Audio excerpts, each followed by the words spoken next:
Олар оқшау үйге көшкен соң, кездейсоқ кез келген тілек орындалатын бөлмені тауып алады. Ақша, тамақ, асыл тастар қалағанның бәрі бірнеше секунд ішінде пайда болады. Бірақ әйелі орындалмауы тиіс бір тілек тілегенде, олардың байлыққа толы өмірі өлімге апаратын тұзаққа айналады. Мэтт пен Кит қарым-қатынасы қиын кезеңнен өтіп жатқан ерлі-зайыпты. Мэтт суретші, бірақ ол шығармашылық шабытынан айырылған. Сондықтан олар Уэстминстердегі оқшау орналасқан үйге көшуге шешім қабылдайды. Үй ескі әрі жөндеуді қажет етеді. Бірақ олардың қарым-қатынасындағы шиеленіс пен өмірлерінің күйбеңі үйді жөндеуге мүмкіндік бермейді. Бірте-бірте жинап, үйді ретке келтіруге кіріседі. Бірақ ескі кикілжіңдер мен реніштер бетінен қайта шығады. Соған қарамастан, Кит бәрін Мэтт үшін жасап жатқанын еске алып, татуласуға қадам жасайды. Қолдау көрсетуге тырысады. Бір күні Кит ас үйден өлі құсты тауып, оны далаға шығарады. Сәл алаңдаған сәтте, құс із-түссіз жоғалып кетеді. Осы кезде Мэтт ескі жиһаздарды бұзып жатып, қабырғадағы жасырын тесікті байқайды. Қабырғаның ескі түс қағазын сылып тастағанда, ауыр болат есік көрінеді. Ол үйдегі қоқыстардың арасынан кілт тауып, есікті ашады. Ар жағынан бос бөлме табылады. Оның не үшін жасалғаны белгісіз. Үйдегі жарықпен байланысты проблемаларды байқаған соң, олар электрик шақырады. Келесі күні таңертең Мэтт шабытын қайта табуға тырысып, жаңа сурет салуға кіріседі. Кит оған толық қолдау білдіреді, тіпті аудармашылық жұмысында қабылдамай қояды. Өйткені ол Мэттке сенеді әрі қасында болғысы келеді. Мэтт жұмбақ бөлмеге қайта оралады. Бірақ ештеңе ерекше байқамайды. Электрик келгенде, үйдің ішкі сымдарының өте күрделі екенін көріп, таңғалады. Мұндай жағдаймен бұрын соңды кездеспегенін айтып, кейін қайтып келетінін уәде етеді. Ол үйде жаңа тұрғындардың бар екеніне таңданып, алдыңғы иелерінің осы үйде өлтірілгенін айтады. Мэтт интернеттен ізденіп, үйдің қаралы тарихын анықтайды. 45 жыл бұрын бұл жерде Шеффер отбасы тұрған. Бірақ екеуі де белгісіз қаскөйдің қолынан қатыгездікпен өлтірілген. Қылмыскер Джон Доу деген атпен белгілі болған. Нағыз аты жөні осы күнге дейін жұмбақ. Осы адам жайлы оқыған соң, Мэтт ішкі тыныштығын жоғалтып, ұйқысыз түндер өткізіп, ішімдікке бой ұрады. Бір түні ол жұмбақ бөлмеде отырып, оның не үшін салынғанын ойлайды. Ішімдігі таусылған кезде, жарық жыпылықтап кетіп, бір-екі қадам жерде жаңа бөтелке пайда болады. Таңғалып әрі абдырап қалған Мэтт бұл құбылысты сынап көрмек болады. Бірде Кит жарықпен проблема барын байқап, Мэттен көмек сұрайды. Оның жұмбақ бөлмеде екенін естіп, сол жаққа барады да, Мэтттің суреттермен қоршалып отырғанын көреді. Ол бөлмеде түпнұсқа Ван Гог пен басқа да құнды картиналар бар екенін айтады. Кит оның мас күйінде сандырақтап отырғанына сеніп, бөлменің күшін сынап көруді ұсынады. Кит $1000 сұрайды. Мэтт бір нәрселерді ақтарып, ақшаны табады. Кейт бұл жай сәйкестік деп ойлайды. Содан кейін ол $1 миллион сұрайды. Жарық бәсеңдеп, кенеттен дәл сол сома көз алдында пайда болады. Бұл жағдай екеуін де қорқытып, бір жағынан таңғалдырады. Қашып кетудің орнына олар азғыруға бой алдырып, тілектер тілеуді жалғастырады. Олар $100 миллион, қымбат костюмдер мен әшекейлер тілейді. Бөлме сиқырлы сандық сияқты қалағанның бәрін бере береді. Бұл оларды ерекше қуанышқа бөлейді. Тіпті араларындағы романтика қайта оянады. Сол кеште Кейт бөлмеден сексуалды іш киім сұрайды, ал Мэтт оған гүлдер, қара уылдырық пен гауһар сыйлайды. Шексіз байлықпен қоршалған олар той жасайды. Ал Кейт өз жалақысы аз әрі бағаланбайтын жұмысынан кетуге шешім қабылдайды. Бәрі мінсіз көрінеді, бірақ бәрінің оңайлықпен келуі олардың қызығушылығын жоғалта бастайды. Кейт бір алқабын жоғалтып алады. Бірақ еш қобалжымайды, өйткені бөлменің берген заттары жалған. Ол біреуін емес 10 шақтысын сұрай алады. Бірақ бұрынғыдай қуаныш сезімі жоқ. Кейт депрессияға түсіп, бөлменің сыйларының шынайы құндылығы жоқ екенін түсінеді. Оны қуанту үшін Мэтт бөлмеден бесік сұрап, бала көтеруді ұсынады. Бұл Кейтті шошытып, жылауға мәжбүр етеді. Олар бұрын 2 рет баладан айырылған, ол бұл азапты қайта бастан кешіруге дайын емес. Ол бөлмеден жүгіріп шығады. Мэтт те ауыр жағдайда, сондықтан көлікпен серуенге шығып кетеді. Үйге оралғанда, жарықтың жыпылықтағанын көріп, Кейт тағы бір тілек тілегенін түсінеді. Жатын бөлмеден шыққан күмәнді дыбысты естіп, кіргенде Кейттің бала сұрағанын көріп, есеңгіреп қалады. Мэтт бұл тілектен бас тарту керек екенін айтып, баланы тілеу артық кеткенін жеткізеді. Ол баланы табиғи жолмен сүйеміз дейді. Бірақ Кейт бөлменің берген баласы ең дұрыс әрі ауыртпалықсыз жол деп санайды. Мэтт баланы алып тастау керектігін айтады. Өйткені ол шын емес, иллюзия ғана. Бірақ Кейт бөлмеге кіріп, бұл сөзді айтуға дәті бармайды. Қолындағы сәби шынайы секілді жанына жақын көрінеді. Мэтт те баланы алып тастай алмайды, бұл кісі өлтірумен тең секілді көрінеді. Ақырында олар баланы қалдыруға және ата-ана болуға шешім қабылдайды. Түнде олар алғашқы сынақпен бетпе-бет келеді. сәби тынымсыз жылайды. Мэтт бөлмеден сүт сұрайды, бірақ оралғанда Кейттің сәбиді емізіп жатқанын көреді. Таң қалған олар мұны тағдырдың сыйы деп қабылдайды. Келесі күні таңертең Мэтт Джон Доу жайлы мақалаларды оқиды. Мақала соңында бұл адамның тірі екенін және қазіргі таңда психиатриялық ауруханада жатқанын біледі. Джон Доу екі адамды бөлменің әсерінен өлтіргенін айтқан. Бұл ақылға сыймайтын сөз сияқты көрінеді. Қызығушылығы артып, Мэтт бөлмеден ақша алып, ауруханаға барады. Белгісіз науқастарға кіруге тыйым салынса да, өзін тілші ретінде таныстырып кіріп кетеді. Джон Доу оның журналист емес, үйдің жаңа иесі екенін бірден аңғарады. Ол бөлмені тауып, оған тәуелді болғанын сезеді. Өйткені бұл бөлме армандарды шындыққа айналдырады. Джон Доу тағы да бөлменің өзін кісі өлтіруге мәжбүрлегенін қайталап, бұл үйден бір жола кетіп, бөлмені ұмытуды ескертеді. Мэтт кетіп бара жатқанда, Джон Доу оған бір ерекше әрі қорқынышты сөз айтады. Қалағанына жете алмаған адамнан да қорқыныштысы.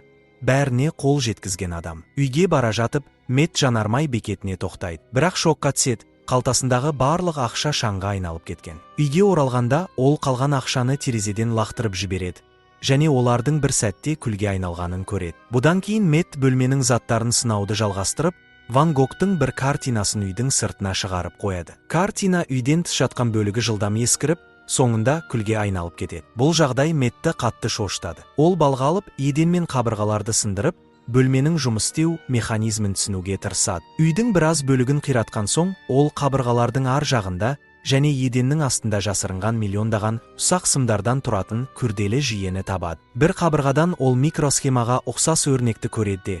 Бұл көне мистикалық компьютерге ұқсас бірдеңе екенін түсінеді. Бірақ оның шынайы мақсаты әлі де жұмбақ күйінде қалады. Мэттің есінен адасып бара жатқанына шыдай алмаған әйелі сәбимен бірге таза ауа жұту үшін далаға шығуға шешім қабылдайды. Мэтт оны тоқтатуға тырысады, бұл қауіпті, салдары орны толмас болуы мүмкін дейді. Бірақ Кейт оны тыңдамайды. Дәл сыртқа шыққан сәтте нәрестеге бір түрлі жағдай әсер ете бастайды. Қорыққан Кейт үйге қарай жүгіріп кіреді.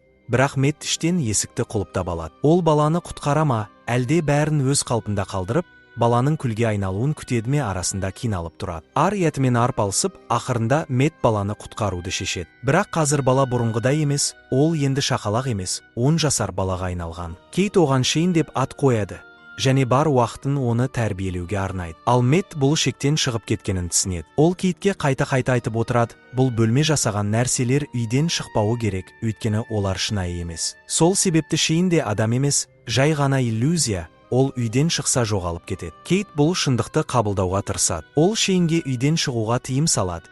Себебі далада вирустар мен бактериялар барын айтып түсіндіреді. Бірақ оны тәрбиелеу барған сайын қиындай түседі. Шейн кейде ашулы, кейде айтқанды тыңдамайды. Ол терезеге қарай жүгіріп барып, сыртқа шығуды армандайды. Осы жағдайлар олардың некесіне де кері әсерін тигізеді. Мэтт Кейттің көзқарасымен келіспейді. Шейннен де, Кейттен де алыстай түседі. Уақыт өте келе ол тапанша сатып алып, орманға барып, қаңылтыр банкілерге атуға машықтана бастайды. Осы уақытта қызығушылығы қорқыныштан басым түскен Шейн сыртқа шығудың қаншалықты қауіпті екенін тексергісі келеді. Ол есікті сәл ашып, қолын сыртқа шығарады. Бірақ Кейт оны байқап қалып, тоқтатады. Осыдан кейін ол терезе мен есіктерді тақтаймен шегелеп, үйді түрмеге айналдырады. Мэтт Кейттің бұл шешімімен келіспейді. Бірақ бәрібір оған көмектесіп, баланы қорғауға тырысады. Алайда күндер өте келе бәрі нашарлай түседі. Кейт Шейннің тәртіпсіздігінен шаршайды, ол ойыншықтарын лақтырады, мұз шайнайды, анасының сөзін тыңдамайды. Мэтт өзін бөлмесіне қамап алып, үрейлі бейнелер мен фигуралар салуға көшеді. Түнде Шейн анасынан кешірім сұрап, қасына келіп жатады. Ол анасын қатты жақсы көретінін айтып, қандай кедергі болса да бірге болғысы келетінін жеткізеді. Келесі күні Шейн әкесінің бөлмесіне кіріп, абайсызда әйнек шарды сындырып алады. Бұл тағы да үлкен ұрысқа себеп болады. Кейт Мэттті айқайламауын өтінеді. Бірақ Мэтт Шейнді өз баласы ретінде қабылдамайтынын, ол шындық емес, ойдан шығарылған нәрсе екенін айтып ашуланады. Ашуға булыққан Шейн ішін аралай бастайды. Ол бір түрлі сымдарды байқап, қабырғадағы диаграмманы көреді. Осылайша тілек бөлмесін өзі тауып алады. Келесі күні таңертең Мэтт жаңа, бүтін әйнек шарды тауып, Кейт емес, Шейн оны қолданғанын түсінеді. Мэтт пен Кейт бірден тілек бөлмесіне жүгіреді. Онда олар бөлменің ішінде орманның бір бөлігі жасалып, Шейн сол жерде бәрін басқара алатынын көреді. Бұл Шейн үшін үйден шығудың жалғыз жолы аққала жасап, құстардың әнін тыңдау. Ашу үстінде Мэтт оны бөлмеден қуып шығып, есікті кілтпен құлыптап тастайды. Ол қатты қорқады. Шейн бір тілек тілеп, бәрін жойып жіберуі мүмкін. Осы кезде Джон қоңырау шалып, телефонды Шейн көтереді. Мэтт оған бейтаныс адамдармен сөйлесуге тыйым салады және Джонмен бетпе-бет кездесуге шешім қабылдайды. Сол кезде Джон шындықты айтады, ол да Шейн сияқты осы бөлмеден шыққан. Сондықтан нағыз адам емес. Бірақ жалғыз бір жол бар, жалған тіршілік иесі шынайы өмір сүре алады, егер оны жасаған адам өлсе. Джон да солай істеген, анасын өлтірген, ал анасы әкесін өлтірген. Осылайша ол бостандыққа шыққан. Енді Мэттің алдында қорқынышты таңдау тұр. Әйелін өлтіріп, баланы тірі қалдыру немесе Шейнді өлтіріп, Кейтті құтқару. Кейт бұл әңгімені естіп қойып, есінен танып, жалғыз қалуға тырысады. Шейн мен Мэтт оның жоғалғанына алаңдап, қорқыныштан өз-өздеріне ие бола алмай, ашу үстінде үй ішін қирата бастайды. Күйзелістері мен үмітсіздігін сыртқа шығарады. Сол кеште Мэтт Шейнмен бірге кешкі ас ішуге тырысады. Бірақ бала орынсыз сұрақтар қойып, оны тез ашуландырады. Ашуын тежей алмаған Мэтт ақыры шындықты айтып қояды, Шейннің әкесі жоқ, ал Кейт оның шын анасы емес. Себебі Шейн жай ғана тілектер бөлмесінің жаратылысы, ол нағыз адам емес. Бала бұған сенбейді. Сондықтан ашуға булыққан Мэтт оны сыртқа шығуға шақырады. Біле тұра, ол шықса өлетінін. Шейн қорқып, Мэттің бұл жолы қалжыңдап тұрмағанын түсініп, бөлмесіне қашады. Мэттім қатты кеткеніне өкінеді, кешірім сұрап, Шейнге ертегі оқып береді. Сол кеште Кейт үйге оралып, Мэттпен бәрін тағы бір рет сөйлесіп алмақ болады. Екеуі де ауыр жағдайдан өткенмен, араларындағы махаббат әлі де сақталыпты. Көздеріне жасалып, қайта қауышып, ас үйде бір-біріне деген сезімдерін білдіреді. Бұл сәтті Шейн жасырын бақылап тұрады. Келесі күні таңертең олар есіктің тарс жабылған дауысынан оянады. Төмен түскенде алдыңғы есік айқара ашық, заттар шашылып жатыр. Ал Шейн сыртта әткеншекте отыр. Бірақ ол енді бала емес, 20-дан асқан жігітке айналған. Ақыл есі әлі де баладай болғанымен, бәрінен бұрын қолындағы тапанша қорқынышты. Шейн Кейтті бәрін өтірік айтты деп айыптайды. Сосын Мэттке бұрылып, соңғы айлардағы қатыгездігі үшін кек алмақ болады. Кейт Мэттті қорғап, екеуін сабырға шақырады. Бірақ Мэтт шыдай алмай, Шейнге тап береді, Кейтті сырып тастайды. Ал ол құлап, басын пианиноға ұрып есінен танып қалады. Осы уақытта Мэтт пен Шейн жерге жығылып, тапаншаның иелігі үшін күреседі. Біршама уақыттан кейін Кейт есін жинап, күйеуінің қасында отырғанын көреді. Мэтт оған Шейнді өлтіріп, денесін сыртқа шығарғанын, ол жерде бірден шаңға айналғанын айтады. Бұл шындыққа Кейт жылап жауап береді, бірақ амалсыздан қабылдайды. Түскі ас кезінде Кейт басқа қалаға көшіп, жаңа өмір бастау туралы айтады. Бірақ Мэтт мұны ақылсыздық деп санайды. Өйткені оларда тілектер бөлмесі бар, кез келген тілек орындалады. Ал бақытты өмір дәл осы жерде мүмкін деп сенеді. Бірақ Мэттің қылықтары Кейтті алаңдата бастайды.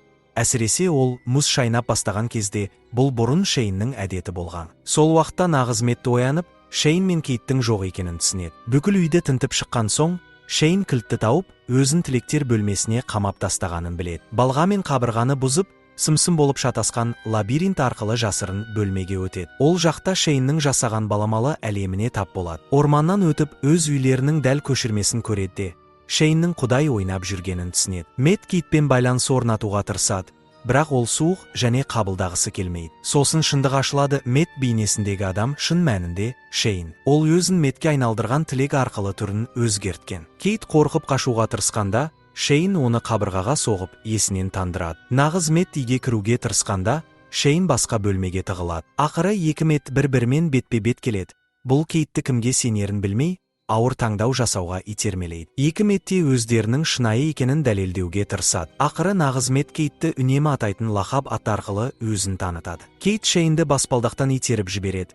Бірақ Шейн бүкіл әлемді басқарып отыр. Оларды қашып құтыла алмайтындай етіп, тұзаққа түсіреді. Шейн тілектер бөлмесінен пышақ сұрап алып, Мэттті аяусыз өлтіреді. Кейт үнсіз тұрып қалады, бірақ бұл жалған бейнелер ғана болатын. Шындығында, нағыз Кейт пен Мэтт тілектер бөлмесін өздері басқаруды үйреніп, Шейнді алдауға клондар жасап қойған екен. Ақыры олар виртуалды тұзақтан құтылып, Шейнді шындыққа қайтарады. Енді жол жоқ екенін түсінген Мэтт оны арандатуға бел буады. Барлығы жоспар бойынша Кейт есікті ашқанда, екеуі сыртқа құлап түседі. Кейт есікті іштен жауып алады да, Шейннің көз алдында кәрі шалға айналып, шаңға айналғанын көреді. Бір айдан соң олар қала шетіндегі қарапайым мотельге көшеді. Бір күні Мэтт кофе алып келгенде, Кейт үндемейді. Ол шок күйінде жүктілік тесті оң нәтиже көрсеткен. Бірақ ол әлі де кімнен екенін білмейді, күйеуінен бе, әлде ұлынан ба? Мотель шамы бір сәт жыпылықтап, қорқынышты белгі береді. олар әлі де тілектер бөлмесінің ішінде болуы мүмкін. Пікіріңізді төменге қалдырыңыз. Лайк басып, арнаға жазылуды ұмытпаңыз. Келесі видеода кездескенше.